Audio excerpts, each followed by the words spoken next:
Hello, welcome to our second reflection on this Tuesday of Holy Week.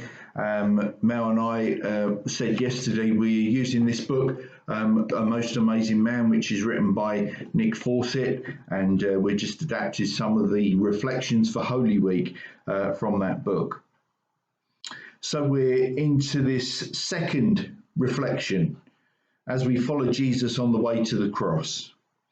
Let us be reminded that he came for all people, and especially for those who feel left out. At a time when so many people are feeling isolated, the message of Holy Week is of a God who comes alongside us, whoever we are and whatever our doubts and fears may be. So let's hear from John's Gospel. We read these words. This is John chapter 12 and verses 20 through to 36. Some Greeks who had come to Jerusalem for the Passover celebration paid a visit to Philip, who was from Bethsaida in Galilee. They said, "Sir, we want to meet Jesus." Philip told Andrew about it, and they went together to ask Jesus. Jesus replied, "Now the time has come for the Son of Man to enter into his glory. I tell you the truth, unless a kernel of wheat is planted in the soil and dies, it remains alone. But its death will produce many new kernels, a plentiful harvest of new lives. Those who love their life in this world will lose it. Those who care nothing for their life in this world will keep it for eternity.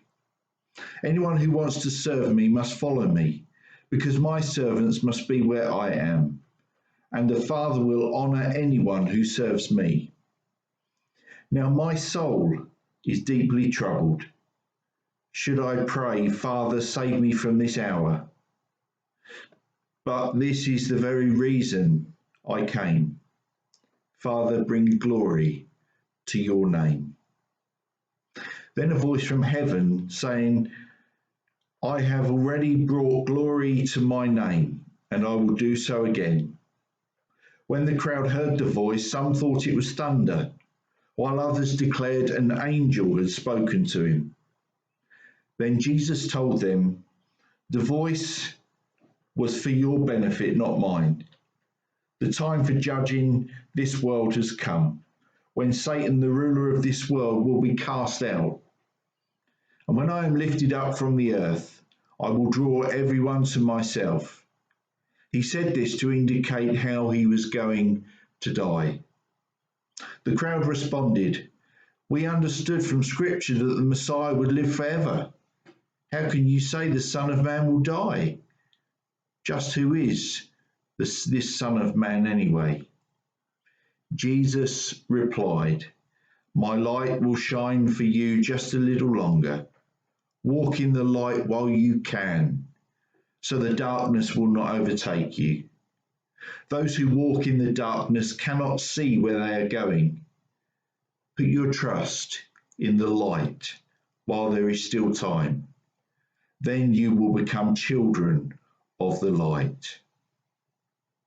After saying these things, Jesus went away and was hidden from them.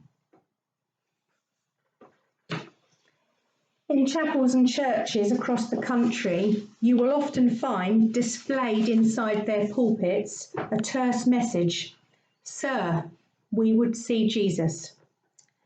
So employed, it constitutes a stern admonition to the preacher, warning them to get things right or face the consequences. But it was spoken first by those Greek visitors to Jerusalem mentioned in our reading, who clearly had heard something of the tales of Jesus circulate in Judea and wanted to see this celebrated person for themselves. What was he like? Where was he from? And what did he mean for them? Assuming that these Greeks stayed in Jerusalem for the rest of that week, they would indeed have seen him. though in a manner that must have taken them completely by surprise, for they would have witnessed not astonishing acts of healing and wowing the crowds, but a man flogged, mocked, and nailed to a cross, where utterly broken he suffered and died. What sort of miracle worker was this? Yet, of course, it was precisely through giving his all that Christ crucified and risen was to become known not just to them, but beyond, not merely seen, but worshipped, served, and loved across the centuries throughout the world. So let us reflect on that and think probably through the eyes of Philip. This meditation comes through from his thoughts. Don't ask me who they were. I didn't know them from Adam. But they came to me that day with one simple request. Sir, we want to see Jesus. And why not? After all, they weren't alone. Everyone wanted to see Jesus. He was the talk of the town. Requests to see him to a penny. At least they were from Jews.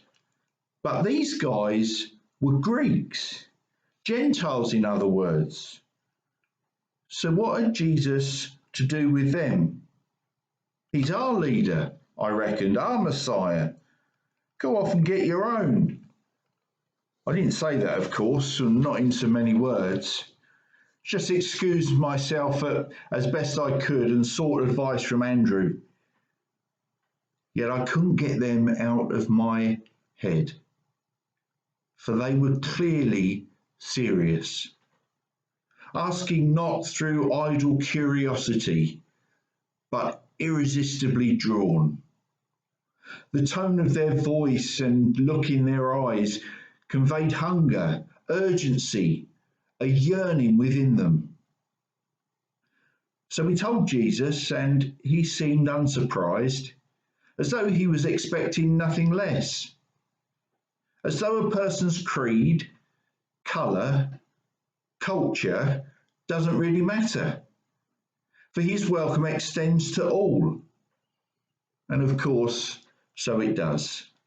The message of Christ crucified and risen, having been taken out of the world, proclaimed to the ends of the earth, Jew and Gentile alike, no strings, no provisos, no limits. He was lifted up, but not on a throne, as we had assumed, but on a cross, to draw people to himself, so that finally, not just a few, but everyone could see Jesus and know his love for themselves.